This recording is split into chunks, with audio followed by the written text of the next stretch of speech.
사도행전 18장 24절에서 26절까지의 말씀입니다. 제가 읽어드리도록 하겠습니다. 알렉산드리아에서 난 아볼로라 하는 유대인이 에베소에 이르니 이 사람은 언변이 좋고 성경에 능통한 자라. 그가 일찍이 주의 도를 배워 열심으로 예수에 관한 것을 자세히 말하며 가르치나 요한의 세례만 알 따름이라. 그가 회당에서 담대히 말하기 시작하거늘 브리스길라와 아굴라가 듣고 데려다가 하나님의 도를 더 정확하게 풀어 이르더라. 아멘. 오늘 말씀을 중심으로 해서 아볼로의 누명을 벗기다 라는 제목으로 함께 말씀을 나누겠습니다. 오늘 제목이 특이하죠. 아볼로의 누명을 벗기다 라는 제목입니다. 아볼로라는 사람, 오늘 등장하는 사람이죠. 갑자기 딱 등장해요. 바울의 이야기를 하다가 저는 아마 기독교 역사상 가장 저평가되고 있는 인물 중에 하나가 아닐까 이런 생각을 하게 됩니다. 특히 한국교회에서 아볼로는 거의 뭣도 모르는 애송이 취급을 받고 있습니다. 저는 이런 평가가 참 안타까운 것 같아요. 왜냐면은 이런 취급을 받기에 아볼로는 꽤 괜찮은 사람입니다. 꽤 괜찮은 사람이에요. 정확히 어떤 식으로 이제 아볼로를 평가하냐면 지식은 많지만 영성은 부족한 사람으로 표현합니다. 왜냐면 그는 지식인이었지만 요한의 세례만을 알고 있었을 뿐 성령 세례를 몰랐기 때문에 그렇습니다. 그래서 기도를 오래 안 하는 신학자들 혹은 성경적으로는 지식이 뛰어나고 공부를 많이 하는 목사님이나 아니면 신학자지만 치유사역이나 예언사역 같은 것을 못하는 목회자들을 저격할 때 혹은 성령 받지 않고 사역하는 목회자들 이런 어떤 메시지들을 던질 때, 그러니까 성령 세례가 어떤 매우 특별한 신비적인 역사를 나타내는 것으로 사용될 때에 이제 한국교회는 뭐라고 얘기하냐면 아볼로와 같은 목사, 아볼로와 같은 신학자, 이렇게 뭔가를 모르는 영성이 떨어지는 이런 수식어로 사용하곤 한단 말이에요. 왜냐면 이제 한국교회는 워낙에 신비주의가 이제 극성을 부리다 보니까 영성, 영적인 이런 말이 굉장히 유명해요. 그래서 공부를 열심히 하는 목사보다는 그렇죠. 사실은 기도를 더 오래 하는 목사를 더 선호하는 분위기가 있습니다. 그렇죠. 그렇기 때문에 이제 아볼로는 매우 저평가를 받고 있다는 사실입니다. 이제 어이없이 이제 영성 없는 헛똑똑이의 대명사, 아볼로가 그런 사람이 된 것입니다. 왜냐하면 이제 성령 세례를 몰랐기 때문이죠. 여러분, 근데 생각해 보십시오. 성령 세례를 모르면 안 됩니까? 아직 모를 수도 있잖아요. 어찌가 예수님에 대한 이 복음을 알았는지는 모르겠지만 여러분 생각해 보세요. 그는 예수님에 대해서는 알았어요. 성령님에 대해서는 아직 몰랐던 거예요. 왜냐하면 이제 많은 학자들이 얘기하기로 그가 요한의 제자들에게 배웠기 때문에 예수님이 이제 예수님에 대한 이야기는 들었지만 예수님이 죽고 부활하시고 성령이 임하시고 이런 것들은 몰랐다 라고 얘기합니다. 모를 수도 있죠. 자, 요한의 세례가 무엇인지 성령의 세례가 무엇인지는 내일 일단은 자세히 이야기하는 걸로 하고, 오늘은 먼저 저는 이 아볼로의 누명을 좀 벗겨주고 싶습니다. 자, 아볼로는 오늘 본문을 보니까 어디 출신이냐면 알렉산드리아 출신이라고 그래요. 우리 24절을 한번 보시죠. 알렉산드리아에서 난 아볼로라 하는 유대인이 에베소에 이르니 이 사람은 언변이 좋고 성경에 능통한 자라. 이 알렉산드리아라는 도시는 이집트의 도시입니다. 그 지중해에 딱 맞닿아 있는 항구 도시죠. 그러니까 이집트에서도 가장 위쪽에 위치한 도시입니다. 이 도시는 알렉산더 대왕이 정복 전쟁을 통해서 헬라 제국을 만들어낼 때에 이집트에 딱 세운 도시예요. 알렉산더 항상 자기가 이제 가는 곳마다 자기 이름을 딴 도시를 세웠는데 바로 이집트에 세운 도시죠. 이 알렉산드리아는 매우 엄청난 도시였습니다. 로마의 수도인 로마 그 다음 가는 도시, 그러니까 우리나라 치면 부산 같은 도시죠. 서울 그리고 부산. 문화와 상업, 지식과 학문의 중심지였습니다. 여러분 이곳에는 고대에서 전 세계에서 가장 큰 도서관인 알렉산드리아 도서관이 있었습니다. 그러니까 세계 지식의 보고와 같은 도시. 기원전이었는데 그 당시에 무려 70만 권의 서적을 보관하고 있을 만큼 지금도 그런 도서관은 거의 별로 없죠. 매우 거대한 도서관이 이 알렉산드리아에 있었습니다. 최근에도 한번 이 알렉산드리아 도서관이 이슈가 됐었죠. 그 설민석 선생님 말이에요. 이 도서관을 알렉산더가 지었다라고 해서 이제 문매를 맞았죠. 역사를 잘 모른다. 그건 실수가 맞아요. 왜냐면 그럴 수가 없거든요. 왜냐면 알렉산더는 전쟁하느라 바빴던 사람이에요. 빠르게 전쟁만 하면서 다닌 사람입니다. 그런 사람이 어떻게 이제 70만 권이나 되는 책을 수집한 이 알렉산드리아 도서관, 이런 도서관을 쓸 수 있었겠습니까? 그럼 물리적 시간이 부족해요. 이 도서관은 언제 지은 거냐면 그 후에 알렉산더가 죽고 이제 톨레미 왕조에서 세워진 것이죠. 그러나 그렇다고 해서도 또 완전히 틀린 얘기는 아니에요. 여러분, 알렉산더가 어떤 사람입니까? 많은 사람들이 이제 전쟁광이다 이렇게 생각하는 사람이 있겠지만 여러분, 그는 전쟁광이 아니에요. 그는 아리스토텔레스의 제자였습니다. 그는 지식을 사랑했던 사람이에요. 철학을 사랑했던 사람입니다. 그래서 그는 전쟁 중에도 항상 밤마다 책을 읽었을 정도로 지독한 독서광이었습니다. 그런 이제 알렉산더가 만든 알렉산드리아라는 도시에 세계에서 가장 큰 도서관이 세워졌다는 것에 당연히 알렉산더의 영향이 있었겠지 않겠습니까? 제가 이제 설 선생님을 약간 변호했습니다. 여러분, 이런 역사적인 이야기는요, UBS를 듣게 되면 알게 된 사실입니다. UBS를 들으시고요. 자, 상황이 이렇게 되다 보니 이 도시에 세상에 내놓으라 하는 그런 어떤 지성들이 모여들기 시작했습니다. 그렇죠? 도시가 그렇게 아이콘화된 거예요.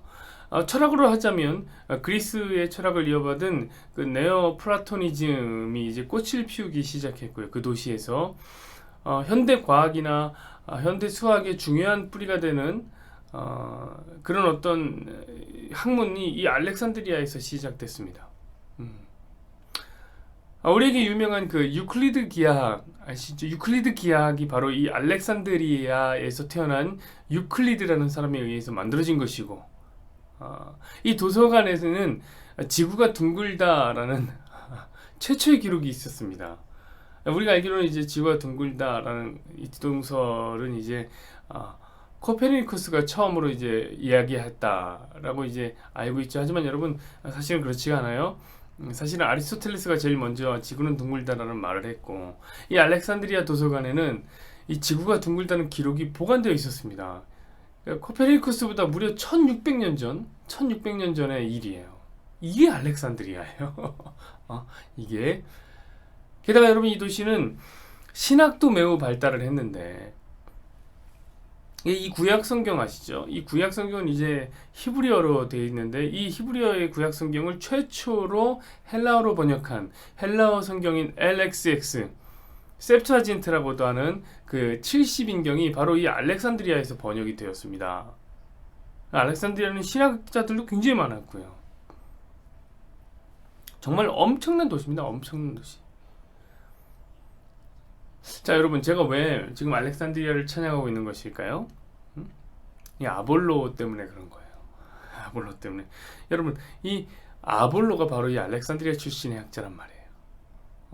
여러분, 많은 학자들이요, 이 아볼로가 그 유명한 학자인, 여러분은 모르실 수도 있지만 신학생들은 다 알아요, 필로라는 사람이 제자였을 거라고 말합니다. 물론 추측이지만 그만큼 아볼로의 학문은 뛰어났습니다. 우리가 바로 지난주이죠, 히브리서를 공부하지 않았습니까? 마틴 루터 아시죠? 종교개혁자 마틴 루터는 오늘 이제 사도행전 18장 28절 이 말씀을 보고 히브리서의 저자가 아볼로다 라고 말했습니다. 마틴 루터는 그런 얘기를 했어요. 물론 확실하지는 않습니다. 그러나 제가 이런 말씀을 계속 드리는 이유는 그만큼이나 아볼로는 대단한 학자였다는 거예요. 여러분, 오죽하면 성경이 그렇게 기록하고 있지 않습니까? 이 사람은 언변이 좋고 성경에 대해서 박식한 능통한 사람이다라고 이야기를 하고 있습니다. 공부도 잘하는데 말도 잘하는 거예요. 이런 사람들은 드물죠. 이런 사람은 드물어요. 자, 그러니까 어쩌면 이 아볼로란 사람은 바울보다 더 뛰어난 사람일지도 모르겠다, 이렇게 생각할 수도 있을 것 같습니다. 왜냐하면 바울은 여러분 말을 되게 못했어요. 공부는 진짜 잘 똑똑했지만 말을 못했어요. 고린도 후서에 보면 바울이 스스로를 뭐라 그러냐면 나는 말에 졸하다, 나는 쫄이다, 이렇게 얘기를 했단 말이에요. 말에. 여러분, 얼마나 바울이 말을 못했으면 사도행전 20장에 보면, 이제 우리가 앞으로 20장 얘기를 할 텐데 20장에 보면 바울이 설교를 하는데요, 그때 유두고라고 하는 청년이 창틀에 앉아서 설교를 듣다가 조옵니다. 꾸벅꾸벅 조옵니다. 그러다가 이놈이 3층에서 떨어져 죽는 일이 있었습니다. 설교 듣다가 졸아서 떨어져 죽는, 누구의 설교를 듣다가? 바울의 설교를 듣다가. 자, 바울은 말을 못했죠. 근데 아볼로는 상대적으로 말을 굉장히 잘했어요. 언변이 좋다. 그러니 여러분, 바울보다 더 뛰어난 사람일 수도 있는 것입니다. 근데 그 아볼로가, 여러분, 이 엄청난 아볼로가 오늘 본문을 보니까 천막을 치는 사람, 특별히 그것도 여자인 브리스길라에게, 여러분, 제가 이거 여자를 하등하다 이렇게 성차별하는 게 아닙니다. 하지만 그 당시 여성의 위치를 설명하는 거예요. 여러분, 당시 여자들은 2등 시민이었단 말이죠. 그런데 여러분, 그 여자인 브리스길라에게 교육을 받았다는 거예요. 자, 26절을 한번 보시죠. 그가 회당에서 담대히 말하기 시작하거늘 브리스길라와 아굴라가 듣고 데려다가 하나님의 도를 더 정확하게 풀어 이르더라. 아멘. 여러분, 이것은 말도 안 되는 거예요. 실로 말도 안 되는 이야기입니다. 여러분, 생각해 보세요. 저와 여러분이 저기 총신대학교 신학과 교수님을 가르친다고 한번 생각해 보세요. 그것도 다른 거, 주식 이런 거 가르치는 게 아니라 하나님에 대해서 가르치는 거예요, 그분에게. 여러분, 이거 쉽지 않겠죠? 여러분, 목사인 저를 가르치는 것도 어렵잖아요. 하지만 여러분, 가르치는 것보다 더 어려운 건 뭐냐면 받아들이는 거예요. 넌 모른다. 평신도가, 또 여기 보면 여자가, 천막 치는 여자가 넌 모른다, 너 틀렸다. 이런 사실을 받아들이기가 어렵단 말이에요. 공부를 많이 한 사람일수록 그게 더 어려워요. 근데 이 알렉산드리아 출신의 대학자 아볼로가 브리스길라의 충고와 메시지를 받아들입니다. 저는요, 아볼로는 대단한 사람이라고 생각해요. 그러니까 겸손함과 하나님의 말씀 앞에 그 갈망, 하나님의 말씀에 대한 진심이 있었던 사람이죠. 타의 추종을 불허할 만큼 하나님 말씀 사랑했던 사람이에요. 여러분, 체면 문화가 강한 유대인들은 체면 문화가 강합니다. 그 유대인으로 태어났지만 모르면 배우면서 성장했던 사람입니다. 게다가 여러분, 얼마나 배려가 남다른지 아직 얘기 안 했지만 나중에 이제 이 바울이요, 복음을 전한 고린도 교회에 가서, 고린도 교회에 바울이 씨를 뿌립니다. 그리고 고린도 교회에 가서 그가 설교를 한 설교자 역할을 감당하게 되는데, 고린도서에 보면 이 고린도 사람들이 바울보다 아볼로를 더 좋아해요. 더 찾아요. 왜 설교를 잘하거든요. 그럼 바울의 입장에서 속상한 일 아닙니까? 그렇죠? 바울 자기가 복음을 전했는데 아볼로가 설교했는데 아볼로도 좋아해. 좀 속상하죠. 그런데 바울도 대인이죠. 대인배예요. 아볼로에게 찾아갑니다. 그래서 얘기합니다. 야, 고린도 사람들이 너 찾는다. 가봐라. 가서 복음 전해줘라. 이렇게 얘기한단 말이에요. 근데 아볼로가요, 거절해요. 나는 안 가겠습니다. 이렇게 거절한단 말이에요. 왜요? 쓸데없는 갈등을 일으키지 않겠다는 배려 때문이죠. 아볼로 이런 사람입니다. 그래서 냉금질, 나 찾아요? 내가 인기가 그렇게 좋아야 쫓아가죠. 아볼로는 안 갑니다. 사랑하는 여러분, 저는 이렇게 생각합니다. 오늘 본문을 보면서 무엇이 영성인가? 누가 누구의 영성을 평가하는가? 자, 아는 건 많지만 기적을 일으키지 못하는 목사에게 그런 것은 아볼로처럼 영성이 없기 때문이야. 여러분, 그렇게 비난하는 사람들이 더 영성 없는 거 아닙니까? 아니면 모르는 것을 배우기 위해서 자존심을 내려놓고 겸손하게 엎드리는 아볼로가 더 영성이 없는 것입니까? 저는요, 아볼로야말로 자기를 부인했던 깊은 영성의 사람이라고 생각합니다. 저는 저와 여러분이 이 아볼로의 영성을 소유한 사람이기를 소망합니다. 어떤 특별한 기적을 일으키며 자신을 드러내고 자기의 일을 뿜뿜하는 사람보다 오늘 아볼로처럼 감히 천막치는 여성에게라도 무릎 꿇고 배울 수 있는 그 영성, 그것이 오늘 한국교회에 그리고 저와 여러분에게 훨씬 더 중요한 영성이라고 믿습니다. 여호와는 내게 복을 주시고 너를 지키시기를 원하며 여호와는 그의 얼굴을 내게 비추사 은혜 베푸시기를 원하며 여호와는 그 얼굴을 내게로 향하여 드사 평강 주시기를 원하노라. 아멘. 하나님, 아볼로는 참 많이 오해를 받고 있습니다. 아볼로는 누명을 쓰고 있습니다. 오늘날 이 신비주의 기적에 대한 이야기들이 많이 나올 때 아볼로는 영성이 부족한 목사로, 성령 받지 못하고 목회한 목사로 이야기됩니다. 그러나 우리와 같이 성령에 대해 다 알려진 상태가 아니라 성령에 대해서 모르는 상황 가운데 있었습니다. 하나님, 모르는 건 잘못된 게 아닙니다. 그렇지 않습니까? 하나님 모를 수 있는 것이죠. 근데 우리는 너무 그 단적인 면만 보고 아볼로를 뭔가를 모르는 애송이로 평가합니다. 영성이 없는 사람으로 저평가하고 있습니다. 하나님, 그러나 저는 오늘 아볼로를 보면서 그런 생각을 문득합니다. 아볼로의 누명을 풀어주고 싶다. 우리가 너무 신비주의, 신비, 기적에 목을 메고 또 영적인 영성이 충만한 하나님 이런 어떤 이야기에 많이 매료되어서 아볼로가 가지고 있는 진가를 놓치고 있구나. 그리고 우리에게 진짜 필요한 게 무엇인지를 하나님 설명해 주고 있는 것 같았습니다. 하나님, 진짜 우리 성도들에게 진짜 오늘 한국교회에 필요한 영성은 무엇입니까? 저는 아볼로의 영성이라고 생각합니다. 모르면 누구에게라도 무릎 꿇고 배울 수 있는 그 겸손함, 그 말씀을 향한 진심, 훨씬 중요한 영성이 아니겠습니까? 하나님, 아볼로라는 대학자가 브리스길라에게 배운다 쉽지 않지만 하나님, 모르면 그렇게 그는 배웠습니다.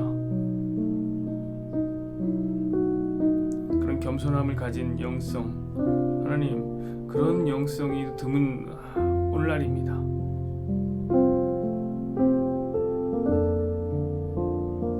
배우는 것을 너무 안 하려고 하고,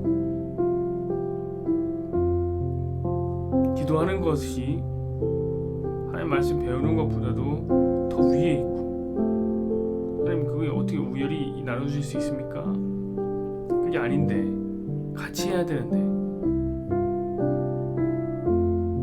배우는 것을 사랑하면 기도하는 것을 무슨 포기한 영성 없는 사랑이라고 치부되는, 아볼로라고 치부되는 오늘 한국교회에 진정 아볼로의 영성이 필요합니다. 무엇이든지 배우려고 하고 하나님 말씀 앞에 겸손하려고 하고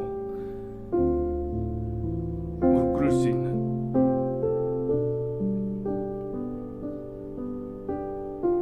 하나님, 무엇이 영성입니까? 우리 성도들이 아볼로의 영성을 갖고 있었으면 좋겠습니다. 저 역시 아볼로의 영성으로 살기를 소망합니다. 주님보다 앞서지 않고 늘 겸손하게 하나님 말씀 앞에 무릎 꿇고 누군가를 배려하고 타인을 사랑하는 마음, 그 마음으로 하나님 살아갈 수 있는, 하나님, 그게 바로 이 교회에 필요한, 한국교회에 너무너무나 필요한 영성 중의 영성이라 하나님 믿습니다. 주여, 우리가 늘 주님 앞에